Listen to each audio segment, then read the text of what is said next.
Okay, so we have a Bunsen burner here, and let's just go through the steps to light a Bunsen. The first thing we need to make sure of is that we actually have some gas. So if you turn a gas tap on, you should hear it. Plenty of gas coming there, so the gas obviously is on. So you shouldn't really need to ask your teacher, hey, is the gas on? You should be able to tell your teacher, hey, the gas isn't on, because if you turn the tap on and don't hear anything, obviously it hasn't been turned on. If you hear it, then yes, the gas is on. So first we connect the gas hose to the gas tap, and then of course we're going to get ready to fire up. We got our match ready.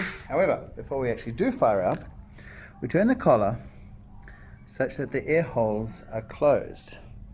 Okay, so if we turn the collar so we can open up some holes here. Those are called the air holes. We turn the collar to close the air holes. And this way, when we light the Bunsen, it will be lighting as a safety flame. Now, here's what we don't do. Turn the gas on and then strike the match.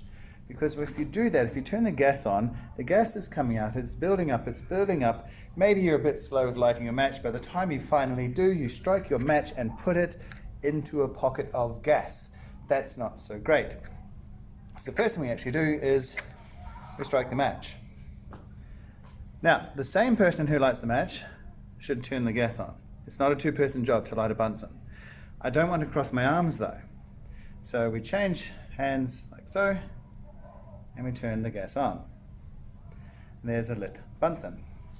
And you can see it's a very obvious flame there because we've lit the Bunsen as a safety flame.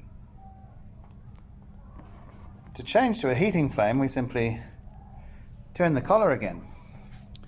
This time to open the air hole, and the flame will change.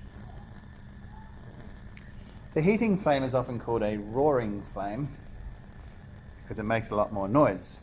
It's also a lot harder to see. Now, the reason the safety flame is called a safety flame is not because it's not as hot. It is not as hot. The heating flame is hotter, but this is still fire. It's still hot, so you still need to be careful with it. It's called the safety flame because we can see it easily. So if I want to grab something from the other side, across the other side of the Bunsen, I'm not going to accidentally reach my hand through the flame because I can see it quite clearly. I will reach around the flame. That's why it's called a safety flame. Now the reason that it's this nice observable color is because we've closed those air holes. With the air holes open,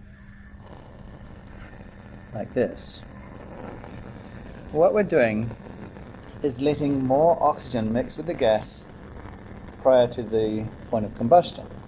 So we get better combustion or more complete combustion.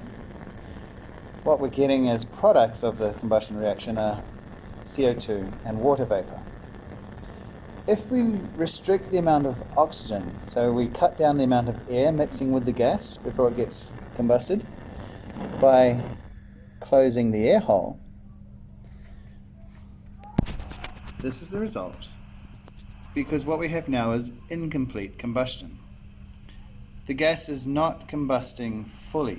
Instead of just water vapor and CO2, we're actually making some carbon, some soot. Now that carbon is coming out the top of the Bunsen, tiny, tiny little particles of carbon, but it's getting heated up in the flame. And of course, when you heat something, it glows. So that's why we can see this nice bright flame of the safety flame. Because it's incomplete combustion, we didn't have enough oxygen, so we're getting carbon formed as a product, and that gets heated up and is glowing. Hence the safety flame, because we can see it, so it's safer.